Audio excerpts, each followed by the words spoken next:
नमो भगवते वासुदेवाय। स्वागत है दोस्तों आप सभी का विष्णु महापुराण के 23वें दिन की कथा में। दोस्तों, कल की कथा में हमने श्री कृष्ण और बानासुर के युद्ध की कथा का श्रवण किया था।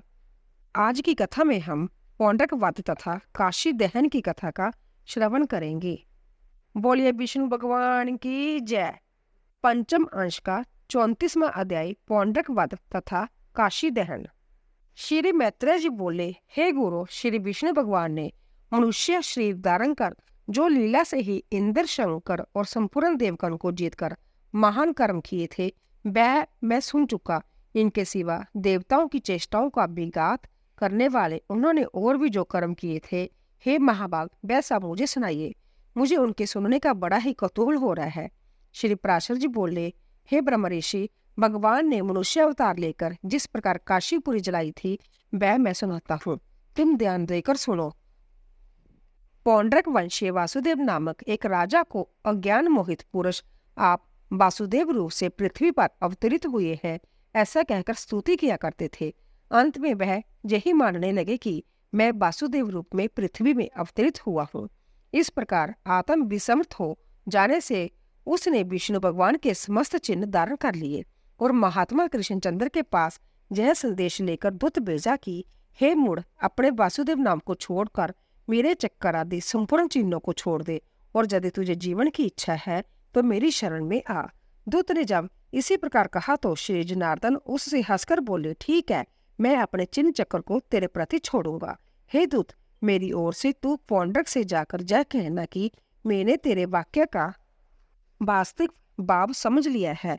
तुझे जो करना हो सो कर। मैं अपने चिन्ह और वेश धारण कर तेरे नगर में आऊंगा और निसंदेह अपने चिन्ह चक्कर को तेरे ऊपर छोड़ूंगा, और तूने जो आज्ञा करते हुए ऐसा कहा है सो मैं उसे भी अवश्य पालन करूंगा और कल शीघ्र ही तेरे पास पहुंचूंगा।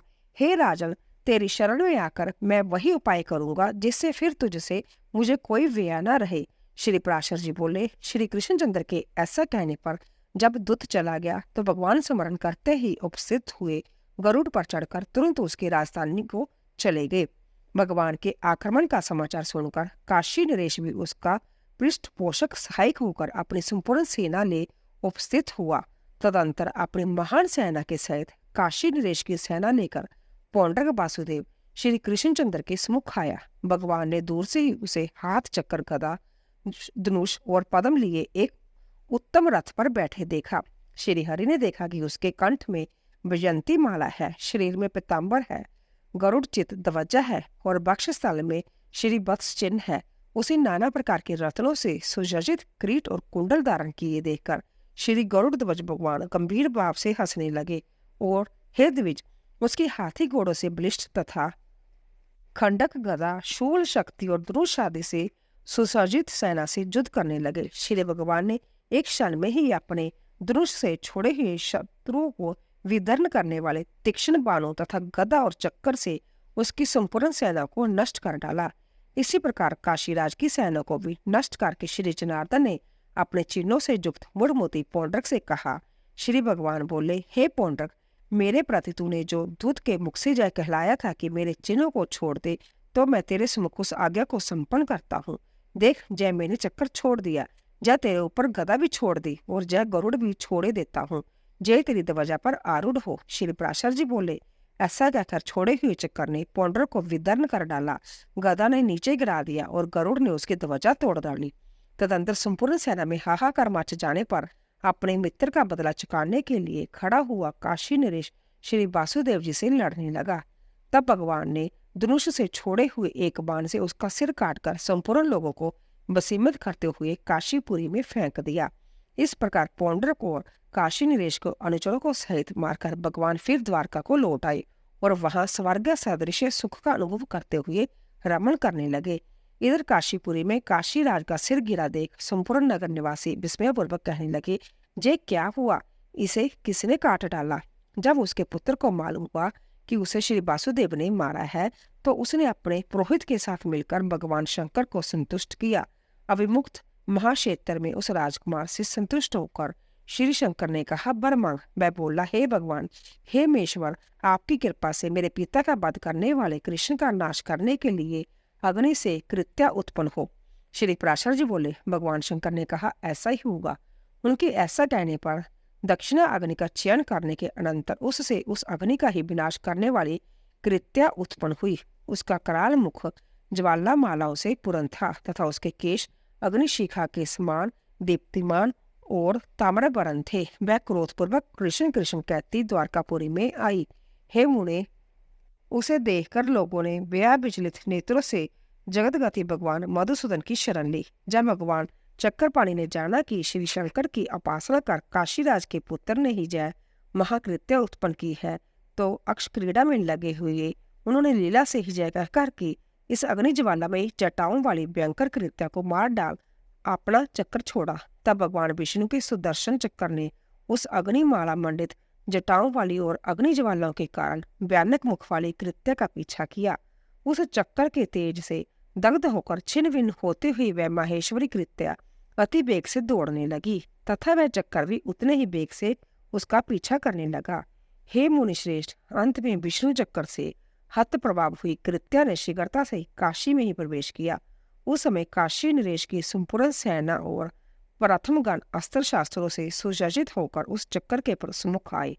तब वह चक्कर अपने तेज से शास्त्र अस्त्र प्रयोग में कुशल उस संपूर्ण सेना को दग्ध कर कृत्या के सहित संपूर्ण वाराणसी को जलाने लगा, जो राजा प्रजा और सेवकों से पूर्ण थी, घोड़े, हाथी और मनुष्य से भरी हुई थी। संपूर्ण गोष्ठ और कोशों से युक्त थी और देवताओं के लिए भी दूरदर्शनीय थी। उसी काशीपुरी को भगवान विष्णु के उस चक्कर ने उसके ग्रह कोट और चबूतरों में अग्नि की ज्वालाएं प्रकट कर जला डाला। अंत में जिसका क्रोध अविशांत नहीं हुआ तथा जो अंततः उग्र कर्म करने को उत्सुक था और जिसकी दीप्ति चारों ओर फैल रही थी, वह चक्कर फिर लौटकर भगवान विष्णु के हाथ में आ गया। 35वां अध्याय, सांबा का विवाह। श्री मैत्रेय जी बोले, हे ब्रह्मा, अब मैं फिर मतिमान बलभद्र जी के पराक्रम की वार्ता सुनना चाहता हूँ। आप वर्णन कीजिए। हे भगवान, मैंने उनके जमुना अक्षण आदि पराक्रम तो सुन लिए। अब हे महाभाग, उन्होंने जो और विक्रम दिखलाए है उनका वर्णन कीजिए। श्री पराशर जी बोले, हे मैत्रेय, अनंत्य अप्रमेय धरणीधर शेष अवतार श्री बलराम जी ने जो कर्म किए थे वह सुनो। एक बार जाम्बवती नंदन वीरवर साम ने स्वयंवर के अवसर पर द्रोदन की पुत्री को बलात्कार किया। तब महावीर कर्ण, द्रोदन, भीष्म और द्रोण आदि ने क्रुद्ध होकर उसे युद्ध में हराकर बांध लिया। यह समाचार पाकर कृष्णचंद्र आदि समस्त यादवों ने द्रोदन आदि पर क्रुद्ध होकर उन्हें मारने के लिए बड़ी तैयारी की। उनको रोककर श्री बलराम जी ने मदिरा के उन्माद से लड़खड़ाते हुए शब्दों में कहा, कौरवगण मेरे कहने से सांब को छोड़ देंगे, अंत मैं अकेला ही उनके पास जाता हूँ। श्री पराशर जी बोले, फिर श्री बलदेव जी हस्तिनापुर के समीप पहुंचकर उसके बाहर एक उद्यान में ठहर गए। उन्होंने नगर में प्रवेश नहीं किया। बलराम जी को आए जान द्रोदन आदि राजाओं ने उन्हें गौ, अर्घ्य और पादम आदि निवेदन किए। उन सब को विधिवत ग्रहण कर बलभद्र जी ने कौरवों से कहा, राजा उग्रसेन की आज्ञा है कि आप लोग सांब को तुरंत छोड़ दे। हे द्विज सतम, बलराम जी के इन वचनों को सुनकर भीष्म, द्रोण, कर्ण और द्रोदन आदि राजाओं को बड़ा शोभ हुआ और यदुवंश को राज्यपद के अयोग्य समझ वाहिक आदि सभी कौरवगण कुपित होकर मूसलधारी बलभद्र जी से कहने लगे, हे बलभद्र, तुम यह क्या कह रहे हो? ऐसा कौन यदुवंशी है जो कुरुकुल उत्पन्न किसी वीर को आज्ञा दे? यदि उग्रसेन भी कौरवों को आज्ञा दे सकता है तो राजाओं के योग्य कौरवों के इस श्वेत शस्त्र का क्या प्रयोजन है? अंत्या, हे बलराम, तुम जाओ अथवा रहो, हम लोग तुम्हारी या उग्रसेन की आज्ञा से अनन्य कर्म सांब को नहीं छोड़ सकते। पूर्व काल में कुकुर और अंधकवंशी जादवगण हम माननियों को प्रणाम किए करते थे, सो अब वे ऐसा नहीं करते तो ना सही, किंतु स्वामी को जब सेवक की ओर से आज्ञा देना कैसा? तुम लोगों के साथ समान आसन और भोजन का व्यवहार करके तुम्हें हम ही ने गर्विल्ला बना दिया है। इसमें तुम्हारा कोई दोष नहीं है, क्योंकि हमने ही प्रीतिवश नीति का विचार नहीं किया। हे बलराम, हमने जो तुम्हें जब अर्घ्य आदि निवेदन किया है, जब प्रेमवश ही किया है, वास्तव में हमारे कुल की तरफ से तुम्हारे कुल को अर्घ्य आदि देना उचित नहीं है। श्री पराशर जी बोले, ऐसा कहकर कौरवगण जय निश्चय करके कि हम कृष्ण के पुत्र शाम को नहीं छोड़ेंगे, तुरंत हस्तिनापुर चले गए। फिर हलाजुद्ध श्री बलराम जी ने उनके तिरस्कार से उत्पन्न हुए क्रोध से मत होकर घूरते हुए पृथ्वी में लात मारी। महात्मा बलराम जी के पाद प्रहार से पृथ्वी फट गई और वह अपने शब्द से संपूर्ण दिशाओं को गुंजाकर कंपैन करने लगी तथा लाल लाल नेत्र और टेढ़ी प्रगति करके बोले, ओ इन सारहीन दुरात्मा कौरवों को जो कैसा राजमद का अभिमान है। कौरवों का मही पाल्लव तो संभवतः सिद्ध है और हमारा समायिक ऐसा समझकर ही आज जय महाराज उग्रसेन की आज्ञा नहीं मानते बल्कि उसका उल्लंघन कर रहे हैं।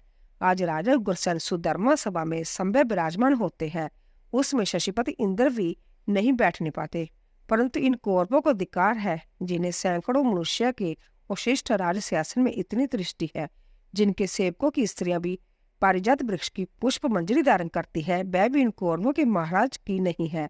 ये कैसा आश्चर्य है। वह उग्रसेन संपूर्ण राज्यों के महाराज बनकर रहे, आज मैं अकेला ही पृथ्वी को कौरवहीन करके उनकी द्वारकापुरी जाऊंगा।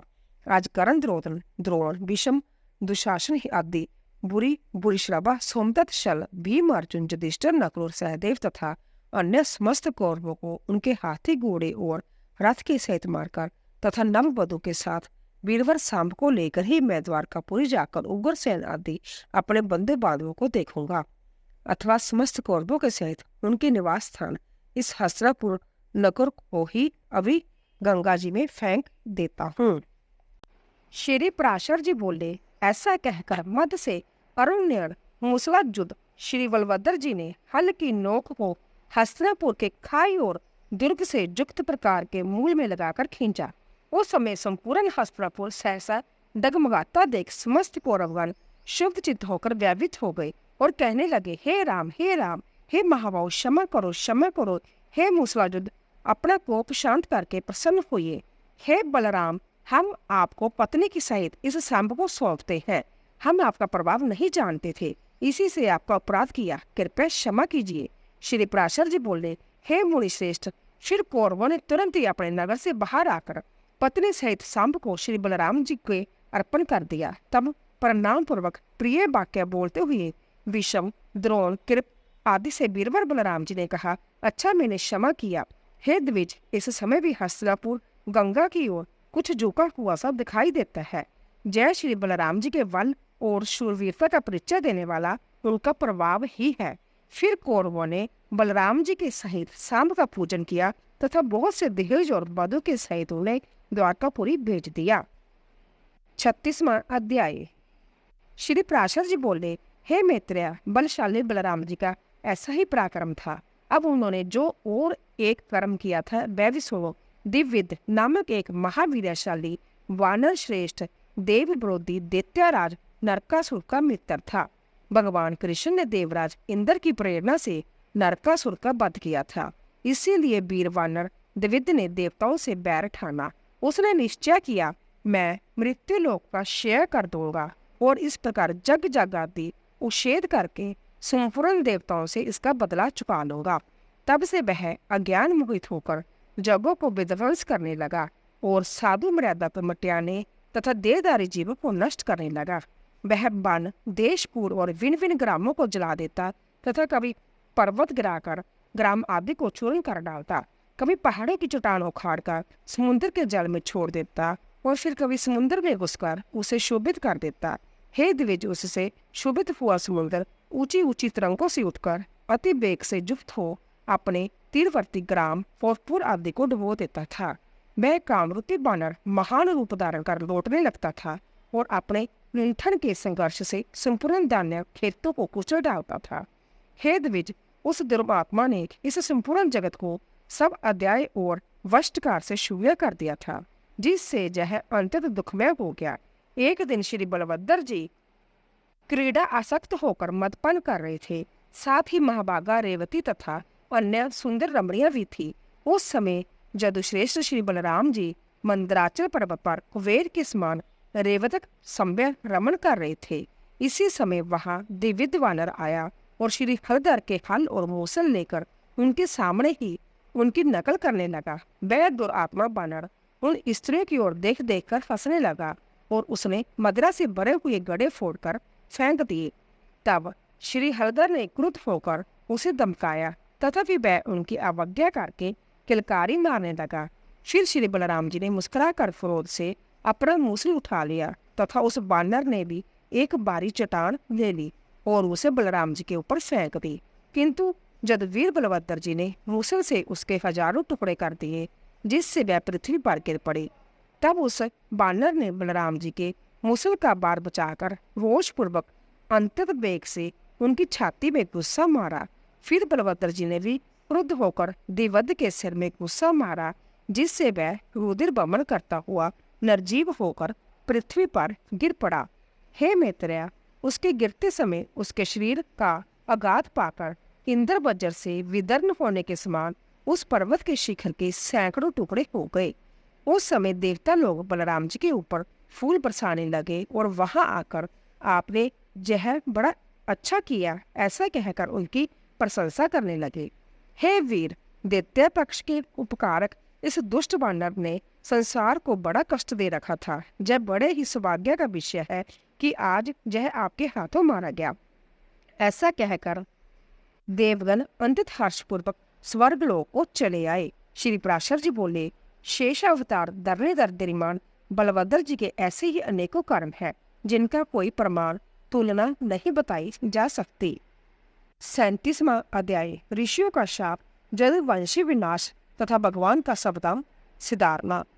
श्री पराशर जी बोले, हे मैत्रेय, इसी प्रकार संसार के उपकार के लिए बलभद्र जी के सहित श्री कृष्णचंद्र ने दैत्य और दुष्ट राजाओं का वध किया तथा अंत में अर्जुन के साथ मिलकर भगवान कृष्ण ने 18 अक्षौक्षणी सेना को मारकर पृथ्वी का भार उतारा। इस प्रकार संपूर्ण राजाओं को मारकर पृथ्वी का बार बतरन किया और फिर ब्राह्मण के शाप के मिश से अपने कुल का भी उपसंहार कर दिया। हे मुने, अंत में द्वारकापुरी को छोड़कर तथा अपने मानव शरीर को त्याग कर श्री कृष्णचंद्र ने अपने अंश बलराम, प्रद्युम्न आदि के सहित अपने विष्णु में धाम में प्रवेश किया। श्री मैत्रेय जी बोले, हे मुने, श्री जनार्दन ने विप्र शाप के विष से किस प्रकार अपने कुल का नाश किया और अपने मानव देह को किस प्रकार छोड़ा। श्री पराशर जी बोले, एक बार कुछ जादव कुमारों ने महातीर्थ पिंडराक क्षेत्र में विश्वामित्र, कंब और नारद आदि महामुनियों को देखा। तब यौवन से उन्मत्त हुए उन बालकों ने होनहार की प्रेरणा से जाम्बावती के पुत्र सांब का स्त्री वेश बनाकर उन मुनीश्वरों को प्रणाम करने के अनंतर अति नम्रता से पूछा, इस स्त्री को पुत्र की इच्छा है, हे मुनिजन, कहिए यह क्या जानेगी। श्री पराशर जी बोले, जदु कुमारों की इस प्रकार धोखा देने पर उन दिव्य ज्ञान संपन्न मुनिजनों ने कुपित होकर कहा, यह एक लोकोत्तर मूसल जनेगी जो समस्त जादवों के नाश का कारण होगा और जिससे जादवों का संपूर्ण कुल संसार में निर्मूल हो जाएगा। मुनिगण के इस प्रकार कहने पर उन कुमारों ने संपूर्ण वृत्तांत ज्यों का त्यों राजा उग्रसेन से कह दिया तथा सांब के पेट से एक मूसल उत्पन्न हुआ। उग्रसेन ने उस लोमे मूसल का चूर्ण करा डाला और उसे उन बालकों ने ले जाकर समुद्र में फेंक दिया। उससे वहां बहुत से सरफंडे उत्पन्न हो गए। जादवों द्वारा चूर्ण किए गए इस मूसल के लोहे का जो भी बाले की नोक के समान एक खंड चूर्ण करने से बचा, उसे भी समुद्र में ही फिकवा दिया। उसे एक मछली निकल गई। उस मछली को मछेरों ने पकड़ लिया तथा चीरने पर उसके पेट से निकले हुए उस मूसल खंड को जरा नामक व्याध ने ले लिया। भगवान मधुसूदन इन समस्त बातों को यथावत जानते थे, फिर भी उन्होंने विधाता की इच्छा को अन्यथा करना न चाहा। इसी समय देवताओं ने वाजु को भेजा। उसने एकांत में श्री कृष्णचंद्र को प्रणाम करके कहा, भगवान, मुझे देवताओं ने दूत बनाकर भेजा है। हे विगो, वसुगण, अश्विनी कुमार, रुद्र, आदित्य, मरुदगण और साध्या आदि सहित इंद्र ने आपको जो संदेश भेजा है वह सुनिए। हे भगवान, देवताओं की प्रेरणा से उनके ही साथ पृथ्वी का भार उतारने के लिए अवतरित हुए आपको 100 वर्ष से अधिक बीत चुके हैं। अब आप दुराचारी दैत्य को मार चुके और पृथ्वी का भार भी उतार चुके। अंतः हमारी प्रार्थना है कि अब देवगण सर्वदा स्वर्ग में ही आपसे स्नात हो, अर्थात आप स्वर्ग पधार कर देवताओं को स्नात करें। हे जगन्नाथ, आपको भूमंडल में पधारे 100 वर्ष से अधिक हो गए। अब यदि आपको पसंद आवे तो स्वर्ग लोक पधारिए। हे देव, देवगण का यह भी कथन है कि यदि आपको यही रहना अच्छा लगे तो रहे। सेवका तो यही धर्म है कि स्वामी को यथा समय कर्तव्य का निवेदन कर दे। श्री भगवान बोले, हे दूत, तुम जो कुछ कहते हो वह मैं सब जानता हूँ, इसीलिए अब मैंने जादवों का नाश आरंभ कर दिया है। इन जादवों का संहार हुए बिना अभी तक पृथ्वी का भार हल्का नहीं हुआ है। अंततः अब 7 रात्रि के भीतर इनका संहार करके पृथ्वी का भार उतारकर मैं शीघ्र ही जैसा तुम कहते हो वही करूँगा। जिस प्रकार यह द्वारका की भूमि मैंने समुद्र से मांगी थी, इसे उसी प्रकार उसे लौटा कर तथा जादवों का उपसंहार कर मैं स्वर्गलोक में आऊंगा। अब देवराज इंद्र और देवताओं को यह समझना चाहिए कि संकर्षण के सहित मैं मनुष्य शरीर को छोड़कर स्वर्ग पहुंच ही चुका हूँ। पृथ्वी के बारबूत जो जरासंध आदि अन्य राजागण मारे गए हैं, यह जगत कुमार भी उनसे कम नहीं है। अंततः तुम देवताओं से जाकर कहो कि मैं पृथ्वी के इस महाभार को उतार कर ही देवलोक का पालन करने के लिए स्वर्ग में आऊंगा। श्री पराशर जी बोले, हे मैत्रेय, भगवान वासुदेव के इस प्रकार कहने पर देवदूत बाजू उन्हें प्रणाम करके अपनी दिव्य गति से देवराज के पास चले आए। भगवान ने देखा कि द्वारकापुरी में रात दिन नाश के सूचक दिव्या वोम और अंतरिक्ष संबंधी महान उत्पात हो रहे हैं।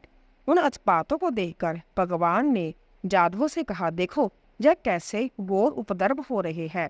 चलो शीघ्र ही इनकी शांति के लिए प्रवास क्षेत्र को चले।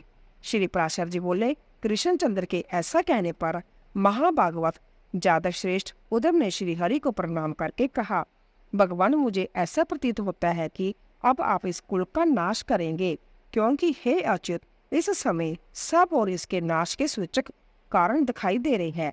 अंत मुझे आज्ञा दीजिए कि मैं क्या करूं। श्री भगवान बोले, हे उद्धव, अब तुम मेरी कृपा से प्राप्त हुई दिव्य गति से नर नारायण के निवास स्थान गंधमादन पर्वत पर जो पवित्र बद्रिका आश्रम क्षेत्र है वहां जाओ। पृथ्वी तल पर वही सबसे पावन स्थान है। वहां पर मुझ में चित्त लगाकर तुम मेरी कृपा से सिद्धि प्राप्त करोगे। अब मैं भी इस कुल का सहार करके स्वर्गलोक को चलाऊंगा। मेरे छोड़ देने पर संपूर्ण द्वारका को समुद्र जल में डुबो देगा। मुझसे ब्याह मानने के कारण केवल मेरे भवन को छोड़ देगा। अपने इस भवन में मैं भक्तों की हित कामना से सर्वदा निवास करता हूँ। श्री पराशर जी बोले, भगवान के ऐसा कहने पर उद्धव जी उन्हें प्रणाम कर तुरंत ही उनके बतलाए हुए तपोवन श्री नारायण के स्थान को चले गए। हे द्विज, श्री कृष्ण और बलराम आदि के सहित संपूर्ण जातक शीघ्रगामी रथों पर चढ़कर प्रवास क्षेत्र आए। वहां पहुंचकर कुकुर, अंधक और वृष्णि आदि वंशों के समस्त जातकों ने कृष्णचंद्र की प्रेरणा से महापान और भोजन किया। पान करते समय उनमें कुछ विवाद हो जाने से वहां कुवा क्या रूप ईंधन से युक्त प्रलयकारिणी कलह अग्नि ददक उठी। श्री मैत्रेय जी बोले, हे द्विज, अपना अपना भोजन करते हुए उन जादवों में किस कारण से कलह अथवा संघर्ष हाथापाई हुई, सो आप कहिए। श्री पराशर जी बोले, मेरा भोजन शुद्ध है, तेरा अच्छा नहीं है। इस प्रकार भोजन के अच्छे बुरे की चर्चा करते करते उनमें आपस में विवाद और हाथापाई हो गई।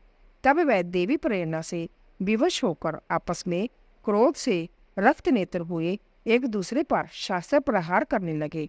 और जब शास्त्र समाप्त हो गए तो पास ही में उगे हुए सरकंडे ले लिए। उनके हाथ में लगे हुए वह सरकंडे वज्र के समान प्रतीत होते थे। उन वज्र तुल्य सरकंडों से ही वह उस दारुण युद्ध में एक दूसरे पर प्रहार करने लगे। हे द्विज, प्रद्युम्न और सांब आदि कृष्ण पुत्रगण, कृतवर्मा, सत्याकी और अनिरुद्ध आदि तथा पृथु, विपृथु, चारु ब्रह्मा, चारु और अक्रूर आदि जादवगण एक दूसरे पर एकर रूपी वज्रों से प्रहार करने लगे। जब श्री हरि ने उन्हें आपस में लड़ने से रोका तो उन्होंने उन्हें अपने प्रतिपक्षी का सहायक ले होकर आए हुए समझा और उनकी बात की अवहेलना कर एक दूसरे को मारने लगे। कृष्णचंद्र ने भी कुपित होकर उनका वध करने के लिए एक मुट्ठी सरकंडे उठा लिए। वह मुट्ठी भर सरकंडे लोहे के मूसल के समान हो गए। उन मूसल रूप सरकंडों से कृष्णचंद्र संपूर्ण आतताई जादवों को मारने लगे तथा अन्य समस्त जादव भी वहां आकर एक दूसरों को मारने लगे। हे द्विज, फिर भगवान कृष्णचंद्र का जेतर नामक रथ घोड़ों से आकृष्ट हो दारू के देखते देखते समुद्र के माध्य पथ से चला गया। इसके पश्चात भगवान के शंख चक्र गदा धनुष तरकश और खंडक आदि आयुध श्रीहरि की प्रदक्षिणा कर सूर्य मार्ग से चले गए। हे मांगुड़े, एक क्षण में महात्मा कृष्णचंद्र और उनके सारथी दारू को छोड़कर और कोई यदुवंशी जीवित न बचा। उन दोनों ने वहां घूमते हुए देखा कि श्री बलराम जी एक वृक्ष के तले बैठे हैं और उनके मुख से एक बहुत बड़ा सर्प निकल रहा है। वह विशाल फनदारी सर्प उनके मुख से निकलकर सिद्ध और नागों से पूजित हुआ समुद्र की ओर गया। उसी समय समुद्र अर्घ्य लेकर उस महासर्प के सम्मुख उपस्थित हुआ और वह नाग श्रेष्ठ से पूजित हो समुद्र में घुस गया। इस प्रकार श्री बलराम जी का प्रयाण देखकर श्री कृष्णचंद्र ने दारुक से कहा, तुम जैसा मैं वृतांत कुब्बर सेन और वासुदेव जी से जाकर कहो। बलभद्र जी का निर्णय, जादवों का शेया और मैं भी जोगस्थ होकर शरीर छोड़ूंगा। जय सब समाचार उन्हें जाकर सुनाओ।